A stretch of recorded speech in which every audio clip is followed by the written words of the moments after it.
Teori 15 Data Mining. Pokok bahasan. Model data mining. Tahapan dalam data mining. Fungsionalitas dalam data mining. Teknik-teknik data mining. Tujuan: memahami pemodelan data mining, memahami setiap tahapan dalam data mining, memahami fungsionalitas dalam data mining, memahami beberapa teknik yang digunakan dalam data mining. Pendahuluan. Data mining merupakan salah satu cabang ilmu komputer yang relatif baru. Sampai sekarang masih diperdebatkan tempat data mining di bidang ilmu mana. Dikarenakan data mining menyangkut database, kecerdasan buatan, statistik, dan sebagainya. Salah satu pihak berpendapat bahwa data mining tidak lebih dari machine learning atau analisa statistik yang berjalan di atas database. Sedangkan pihak lain berpendapat bahwa database berperan penting di data mining. Karena data mining mengakses data yang ukurannya besar dan adanya peran penting database terutama dalam optimasi query-nya. Definisi sederhana dari data mining adalah ekstraksi informasi atau pola yang penting atau menarik dari data yang ada di database yang besar. Dalam jurnal ilmiah, data mining juga dikenal dengan nama Knowledge Discovery in Databases atau KDD. Latar belakang. Kehadiran data mining dilatar belakangi dengan problema data exploitation yang dialami akhir-akhir ini di mana banyak organisasi telah mengumpulkan data sekian tahun lamanya. Data pembelian, data penjualan, data nasabah, data transaksi, dan sebagainya. Hampir semua data tersebut dimasukkan dengan menggunakan aplikasi komputer yang digunakan untuk menangani transaksi sehari-hari yang kebanyakan merupakan OLTP atau Online Transaction Processing. Model data mining. Dalam perkembangan teknologi data mining, terdapat model atau mode yang digunakan untuk melakukan prosesi penggalian informasi terhadap data-data yang ada. Menurut IBM, model data mining dapat dibagi menjadi dua, yaitu verification model dan discovery model. Verification model. Model ini menggunakan perkiraan atau hipotesis dari penggunaan dan melakukan tes terhadap perkiraan yang diambil sebelumnya dengan menggunakan data-data yang ada. Penekanan terhadap model ini adalah terletak pada user yang bertanggung jawab terhadap penyusunan perkiraan atau hipotesis dan permasalahan pada data untuk meniadakan atau menegaskan hasil perkiraan atau hipotesis yang diambil. Yang kedua adalah discovery model. Model ini berbeda dengan verification model, di mana pada model ini sistem secara langsung menemukan informasi-informasi penting yang tersembunyi dalam suatu data yang besar. Data-data yang ada kemudian dipilah-pilah untuk menemukan suatu pola, tren yang ada, dan keadaan umum pada saat itu tanpa adanya campur tangan dan tuntutan dari pengguna. Hasil temuan ini menyatakan fakta-fakta yang ada dalam data-data yang ditemukan dalam waktu yang sesingkat mungkin.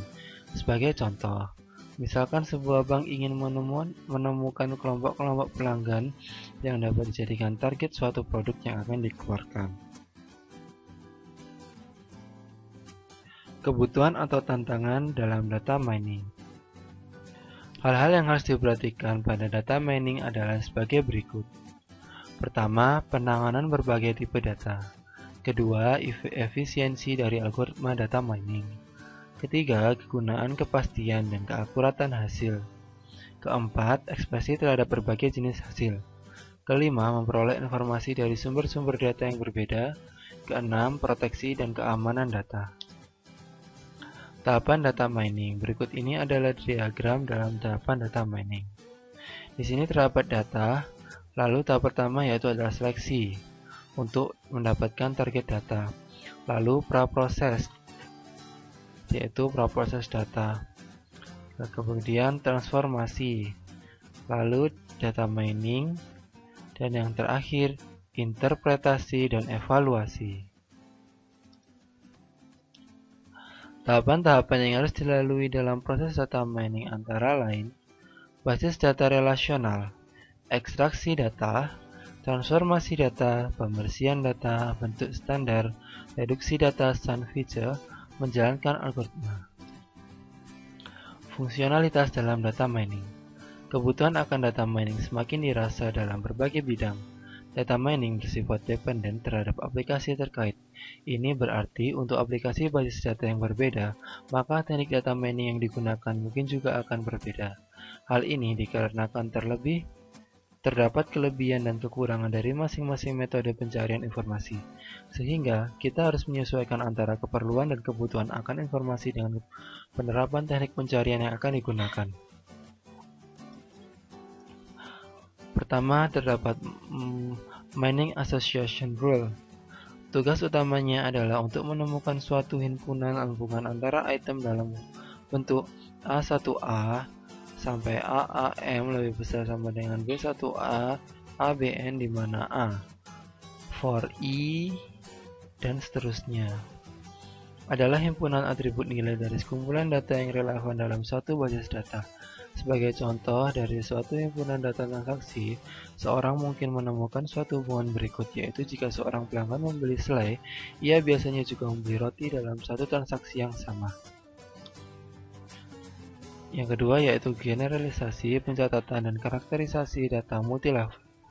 Salah satu aplikasi data mining dan analisa data yang paling sering digunakan dalam hubungannya dengan basis data sistem produksi adalah generalisasi dan pencatatan data, yang juga dikenal dengan beberapa nama lain seperti Online Analytical Processing atau OLAP.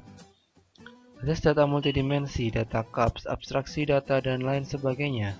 Generalisasi dan pencatatan data ini menampilkan karakteristik umum terhadap sekumpulan data yang dispesifikasikan oleh pemakai dalam basis data. Yang ketiga yaitu adalah klasifikasi data.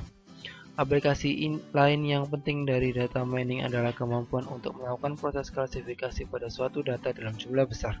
Hal ini sering disebut mining classification rules. Klasifikasi data sendiri adalah suatu proses yang menemukan properti-properti yang sama pada sebuah himpunan objek di dalam sebuah basis data dan mengklasifikasikannya ke dalam kelas-kelas yang berbeda menurut model klasifikasi yang ditetapkan. Yang keempat adalah analisa cluster. Pada dasarnya, clustering terhadap data adalah suatu proses untuk mengelompokkan sekumpulan data tanpa suatu atribut kelas yang telah didefinisikan sebelumnya. Berdasarkan pada prinsip konseptual clustering yaitu memaksimalkan dan juga meminimalkan kemerdekaan intra-kelas, proses untuk mengelompokkan secara fisik atau abstrak objek-objek ke dalam bentuk kelas-kelas atau objek-objek yang serupa disebut dengan clustering atau unsupervised classification. Melakukan analisa dengan clustering akan sangat membantu untuk membentuk partisi-partisi yang berguna terhadap sejumlah besar himpunan objek dengan didasarkan pada prinsip divide and conquer yang mendekomposisikan suatu sistem skala besar menjadi komponen-komponen yang lebih kecil untuk menyederhanakan proses desain dan implementasi. Lalu terdapat pencarian pola dan sekuensial. Fungsi pola sekuensial menganalisa sekumpulan rekod pada suatu periode waktu. Misalnya untuk menganalisa tren, suatu pola dapat ditampilkan dalam contoh sebagai berikut.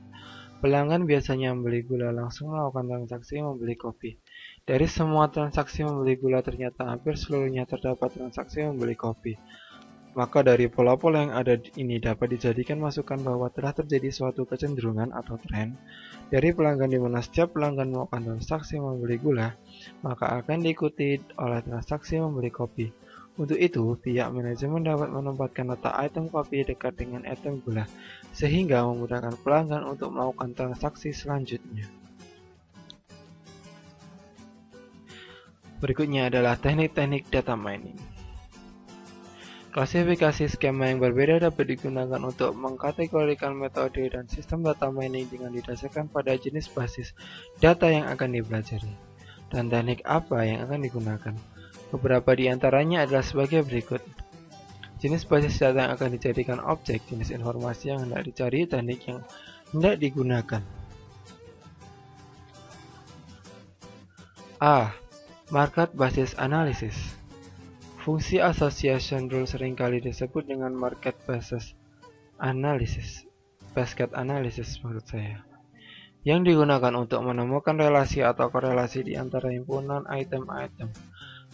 Market Based Analysis adalah analisis dari kebiasaan membeli customer dengan mencari asosiasi dan korelasi antara item-item yang berbeda yang diletakkan customer dalam keranjang belanjanya.